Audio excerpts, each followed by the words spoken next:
嗨，这集是重要的灵性知识大科普，也是想成为超级玩家的人必看的一集。为什么呢？其实很多人都不知道，超级玩家是有层次之分的。有些人可能听到其他的书籍或网络上的资讯，有提到超级玩家或游戏玩家，就以为跟墨子讲的超级玩家是一样的。No。或是有一个人，他显化了财富自由，过上自己理想的生活，越是有钱越功成名就的人，大家就误会那就是墨子讲的真正的超级玩家，会觉得哇，原来在墨子讲超级玩家之前，就已经有人活出超级玩家的生活了耶。其实还不是哦，或是有很多书籍或是网络的资讯会跟大家分享有关金钱的秘密、显化的秘密等等，也以为跟墨子说的超级玩家是一样的，这些都还不是墨子讲的真正的超级玩家哦。其实是怎样，我们就会说怎样。我们跟大家说这些内容都是这世界上未出现过的内容，就真的是这世界全新诞生的思想。墨子讲的其实是更深的，但是是用很简单的话去解说，只是可能每个人的滤镜不同，理解程度不同，看双生子夜影片的集数不同，或是可能会先入为主，以旧有的认知看待新的事物，就有可能不一定完全100%的理解墨子的原意。巧巧知道，其实很多人对于墨子说的超级玩家都有不同层次上的理解。于是这集我们要更深入的解说6种不同层次的超级玩家，然后这也是为墨子未来出的新书做铺陈，让大家之后能更精准的理解墨子的原意，避免误会墨子说的跟大家之前听过的是一样的，以为自己都懂了，然后就错过这世界在2021年全新诞生的新思想，那就很可惜了。所以如果是想契入墨子说的真正的超级玩家，而不是其他谈的比较浅层的超级玩家的朋友，真的不要错过这一集哦。那6种不同层次的超级玩家，就由墨子来解说吧。好，现在由我来讲解一下超级玩家的6种层次。我们先对超级玩家这个词稍微去理解一下，什么叫做超级玩家呢？也就是说，活在这个世界上，不是用一种过生活的态度来进行生活，而是用一种游玩的心态来进行生活的，才叫做玩家。那至于超级2个字，到底超级到什么地步叫做超级呢？我们就来一层一层的解释如何变成一个所谓的超级玩家。那一开始我们就解释最浅的一种玩家的状态。我们都知道有一种说法，我们活在世上，我们不要管我们能赚多少钱，我们也不要管说我们能够做些什么事情，我们就尽量的去做我们喜欢的事情，这样子我们就会活得很愉快。比如说我的工作，我喜欢骑摩托车，那我可能就可以去动 Uber 啊，做这样的一个事情。我很喜欢开车，那我可以去做 Uber 的司机，或者计程车司机，或者进一步去参加比赛，赛车手也都可以，就去做自己生活中自己想玩的那个层面。那这样的玩就成为了一个玩家，虽然他不一定会变成一个很多财富的人，但是至少他的生活是过得愉快的。这就是我们讲的第1个层次的玩家，就是做他喜欢做的事情，就是这样。例如拍影片啊，拍影片啊，这样也是一个超级玩家。所以你很喜欢拍影片？我很喜欢跟大家分享一些我所知道的事情。喜欢分享，不是吗？喜欢分享。对啊，任何职业其实都是可以以一种分享的心态去做这样子。与你分享的快乐，生活独自拥有，至今我更深深感动。又来了。分享。好，那我们来继续谈一下第2个层次。刚刚这个层次，第1个层次呢，他生活的蛮愉快的，但是他没有办法说想做什么就做什么，因为他可能在财富上会不是那么的丰盛，所以在第2个层次的状态呢，他可能就会想说，我会带着很丰盛很富裕的生活来生活，那我就要赚很多的钱。这样的状态他就会利用各种的管道来想办法赚到钱。比如说他去做一些投资啊，比如说他去做生意啊，他会用各种方式想办法去赚到钱。他有了这个出发点之后，然后他就会朝着这个出发点前进，无形中就会显化出赚钱的方式来提供他自己这个丰盛的管道，然后他就会很努力的拼命的去赚钱，做生意啊等等。我在努力啊，你在努力的干扰我吗？那在这个第二个阶段的时候，我们会显化出很多让我们自己努力的管道，去经营、投资，然后去赚取我们要赚取的财富，借由我们所赚到的财富，过上我们想要的生活。这个就是第二阶段的。在第二阶段的时候，其实对于这个世界来说，是一个蛮好的超级玩家的一个范例，因为他会赚到一些财富，这些财富会让他想要的生活能够如鱼得水的去过，比如说他能够旅行啊，他能够去买他想要购买的东西啊，但是他必须要付出很大的代价，就是他的时间跟体力，然后还有精神去经营这些跟财富有关的事情，他才能够得到一些回馈。这个就是第二阶段的超级玩家。在我们这个世界一般的学说里面，这个层面占了绝大部分。你是说一般外面讲的超级玩家都是第二个层次？居多。对，我们看到市面上很多关于投资的书籍啊，如何去经营事业啊等等，这些书籍都是教我们如何去在这个第二阶段来获取自己想过的生活，比较普遍。你知道我刚刚前面在干嘛吗？我不知道你前面在做什么？我在这样。你在吃什么？吃你身上的枣子。身上的枣子，这不就跟那个猴子有点像？我在冲收视率啊。你在冲收视率？跟你说的努力。所以这就是一种努力的把你想要吃的东西来吃。对动物来说，不是钱是食物啊。也是。对于动物来说，食物就是他们的财富。对啊。没有错。现在我们来讲第三个层次的超级玩家，这个就厉害了，因为这个层次有某一本书卖了非常多的销量，这个层次就叫做吸引力法则的层次。大家一听就觉得哇，原来就是这个。我知道这个是灵性圈普遍说的超级玩家。对，没错，灵性圈就从这里开始进入了灵性的范围。我们就利用吸引力法则，然后去关注我们想要得到的事物，并且向宇宙下订单啊等等，去观想我们想要得到的结果，然后就等着回收我们想要得到的。这个就是第三个层次的超级玩家。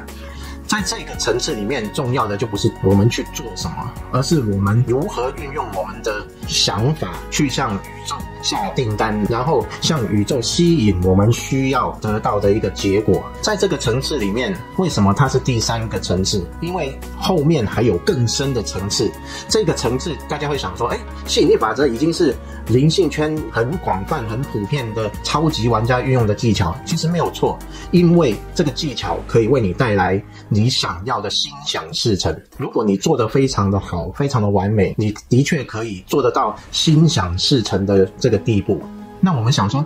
都已经心想事成了，那这个不是最终的一个超级玩家的技巧了吗？对啊。其实不是。因为心想事成这件事是指单一的愿望而言，也就是说你在某一件事情上你发出了一个愿，然后你得到了一个结果。比如说你喜欢一栋豪宅，那你发出一个心愿去跟宇宙下单，然后最后你得到了这栋豪宅，哇，好开心哦。但是这豪宅占据我们的人生的时间其实不是那么的长。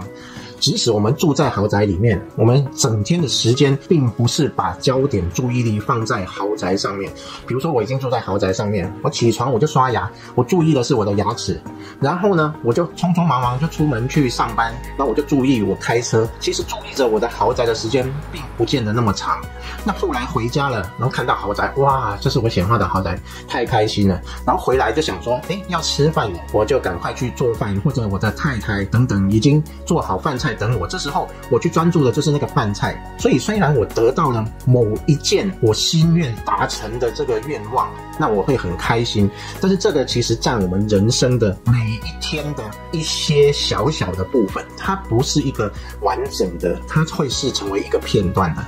所以就算你获得了一辆你喜欢的车辆，那这个车辆你也不会整天都跟车子相处在一起，你不会在车上睡觉，你也不会在车上工作，你也不会在车上上厕所。所以我们跟车子相处的时间也不是长时间一个非常完整的一个状态，它总是一些片段而已。所以在这个阶段我们能够运用自如的话，我们就能够在生活里面获得了一些片段式的愿望达成。这个就是我说的第三个层次。再来讲到第四个阶段，这个阶段就比刚才那个阶段更深入的进入我们的内在。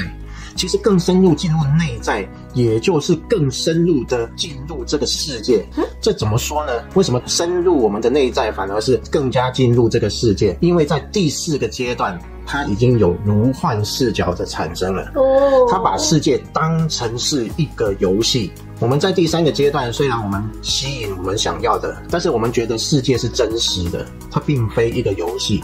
在第4个阶段，最主要的一个状态就是他把世界当成一个游戏，完全是一个游戏而已，不是一个真实的一个人生，而是一个游戏场，把世界当成一个游戏场。那在游戏的信念里面，我们就能够去让所有的信念软化，因为你不会认为每一件事情都那么真实。那在这个情况下，我们软化，你软真的也太厉害了，好软了，软化了，脚软化了，我软化了。这个信念软化的好处就是，你可以轻松的不会被一个信念卡住很久。所以在这个阶段，我们要做的是什么呢？我们要做的就是我们投射出去的某一些信念所产生的结果。比如说我现在遇到一个不喜欢的情境，那我遇到了这个情境，我知道这个情境其实只是一个游戏，我不需要去太执着这个情境，这个情境只是我投射出能量去让它产生这样的视觉效果来回馈我自己，所以我只要把这个投射出去的能量收回来就好了，就用一种方式去把这个能量取回来，取回到我身上之后，那这个事件就会消失了。我打个比方好了，比如说我们人生里面如果正在打一个官司，有一个官司一直告我们如何如何，然后我一直在进行这个官司，一直重复，然后一直没办法跳出官司的纠结里面，那我要如何去把这个事情解决？因为我知道这一切只是我投射出信念能量所产生的一个现象，然后来回馈自己，我就很清楚知道说，我只要把这个能量取回来，我就能够让这个现象消失。所以我就将这个现象投射出去的能量不断的取回，不断的取回之后，这个现象就会慢慢消弱，慢慢消弱，然后就会不见了。这个就是在这个第4个阶段最重要的一个部分。在这样的状况下，我们一直收回我们不想要的能量，生活的一些不愉快的负面的状况就会越来越少，然后我们就会越来越活得如鱼得水。这个就是在这个阶段的一个最主要的部分。有谈到这个第4阶段的书，在这个世界我也只看过1本，再深也没有了。但是搞不好你现在已经分享出来了，搞不好世界就会有人开始谈论第4层之后的第5层、第6层的超级玩家了。因为这一集你已经提出这世界没有人提出的新思想了，就是第5层、第6层的超级玩家。没问题。